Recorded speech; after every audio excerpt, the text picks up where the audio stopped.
Pancasila adalah lambang negara kita, negara kesatuan Indonesia. Tapi mungkin kita berpikir, dari mana asal muasal lambang Garuda itu? Dan siapa yang mempunyai ide dan mendesain lambang burung Garuda itu? Untuk lebih jelasnya, ikuti video ini sampai selesai. Dan untuk sahabat yang belum subscribe, silahkan klik like, komen, serta subscribe, agar kalian selalu mendapat info-info menarik lainnya dari channel Insting ini. Insting, channelnya segala informasi penting.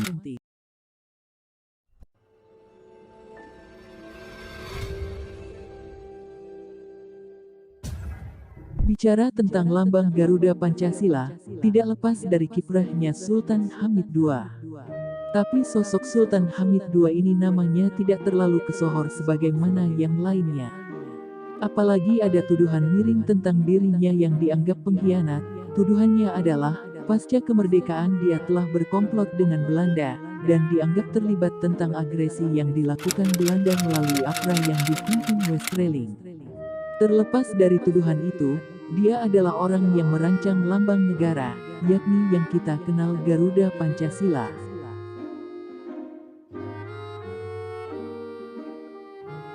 Sultan Hamid II adalah Sultan ke-7 Pontianak yang naik tahta kesultanan pada tahun 1945 sampai 1978. Ia sendiri dari keturunan Kesultanan Qadriyah Pontianak. Sultan Hamid II lahir di Pontianak pada tanggal 12 Juli tahun 1913 dari pasangan Sultan ke-6 Syarif Muhammad Al-Qadri dan Syekha Jamilah Syarwangi. Hamid mendapat pendidikan di Eropise Lagere School atau disingkat ELS di Sukabumi, Pontianak, Yogyakarta, dan Bandung. Lalu melanjutkan ke Hogeere Burger School atau disingkat HBS, di Bandung, dan HBS 5 di Malang. Kemudian sempat ke Technische Hogeschool atau THS, yang kita kenal sekarang dengan nama Institut Teknologi Bandung. Namun kemudian ia lebih memilih Akademi Militer Belanda atau Koninklijke Militaire Academy, di Breda, Belanda. Lulus pada 1938, Hamid bergabung dengan Koninklijke Nederlandse Indische Leger atau lebih dikenal dengan nama KNIL. Dan bertugas di Malang, Bandung, Balikpapan, dan beberapa tempat lainnya. Ia pernah ditahan Jepang selama 3,5 tahun di Jakarta.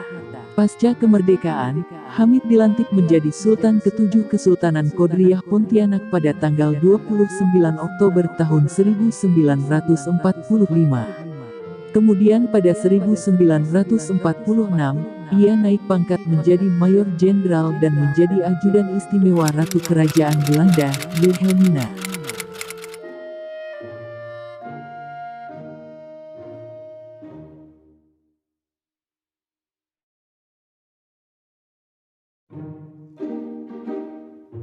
Sewaktu Republik Indonesia Serikat dibentuk, beliau diangkat menjadi Menteri Negara Zonder Portofolio. Dan selama posisi Menteri Negara itu, dia diberi tugas Presiden Soekarno untuk merencanakan, merancang dan merumuskan gambar lambang negara. Tanggal 10 Januari tahun 1950, dibentuklah panitia teknis, dengan nama Panitia Lencana Negara, di bawah koordinator Menteri Negara Zonder Portofolio Sultan Hamid II, dengan susunan panitia teknis sebagai berikut. Ki Hajar Dewantara sebagai Ketua, Muhammad Yamin, M.A. Pelaukesi, Muhammad Natsir, dan R.M. Ngabehi Purbacaraka sebagai anggota. Panitia ini bekerja menyeleksi usulan rancangan lambang negara untuk dipilih dan diajukan untuk pemerintah. Merujuk keterangan Bung Hatta dalam bukunya yang berjudul, Bung Hatta menjawab, untuk melaksanakan keputusan sidang kabinet tersebut, Menteri Priyono melaksanakan sayembara. Terpilih dua rancangan lambang negara terbaik, yaitu karya Sultan Hamid II dan karya Muhammad Yamin. Di belakangan yang diterima pemerintah dan DPR adalah rancangan Sultan Hamid II. Karya Muhammad Yamin tidak diterima karena menyertakan sinar-sinar matahari dan menampakkan pengaruh Jepang. Kendati demikian Muhammad Yamin tidaklah berkecil hati. Ia bahkan memberikan usulan dan masukan tentang lambang negara yang dibuat Sultan Hamid. Setelah rancangan terpilih, Presiden RI Soekarno dan Perdana Menteri Muhammad Hatta mengadakan dialog tentang lambang yang dibuat Sultan Hamid, apakah diterima, atau perlu diadakan perubahan-perubahan, agar lambang yang dibuat Sultan Hamid jadi sempurna. Dari fraksi Masyumi memberi masukan, agar lambang yang dibuat Sultan Hamid dikaji ulang kembali. Terjadilah kesepakatan, bahwa yang semula lambang Garuda buatan Hamid yang semula burung Garudanya botak, alias tidak berbulu, lalu diberi bulu pada kepalanya. Dan mengganti pita yang dicengkeram Garuda, yang semula adalah pita merah putih menjadi pita putih dengan menambahkan semboyan, Bhinneka Tunggal Ika.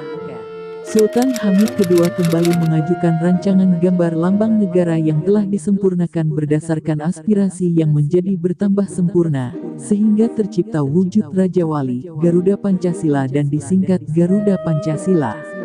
Presiden Soekarno belakang menyerahkan rancangan tersebut untuk Kabinet RIS melalui Muhammad Hatta sebagai Perdana Menteri. Peran Sultan Hamid II dalam perjuangan kemerdekaan Indonesia tidak mungkin dihapus dari sejarah.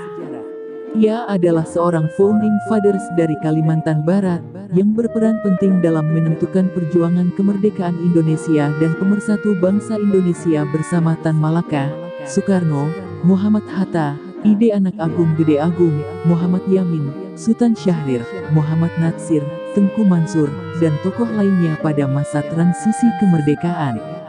Mereka berperan penting dalam menentukan arah langkah Indonesia.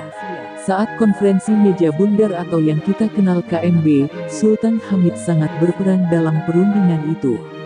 Yang mana di konferensi itu terdapat 3 masing-masing utusan. Dari Indonesia sendiri ada Soekarno-Hatta. Dari pihak Belanda, dipimpin oleh J.H. van Marsevin. Dan dari delegasi PBB dipimpin oleh Critchley. Dan dari Majelis-Majelis Negara Federasi atau BPO, dipimpin Sultan Hamid sendiri.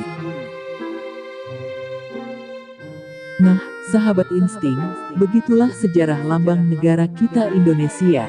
Sekarang kita tahu bahwa yang merancang gambar Garuda Pancasila, ialah Sultan Hamid II dari Pontianak, Kalimantan Barat. Terima kasih telah berkunjung ke channel ini. Sampai jumpa.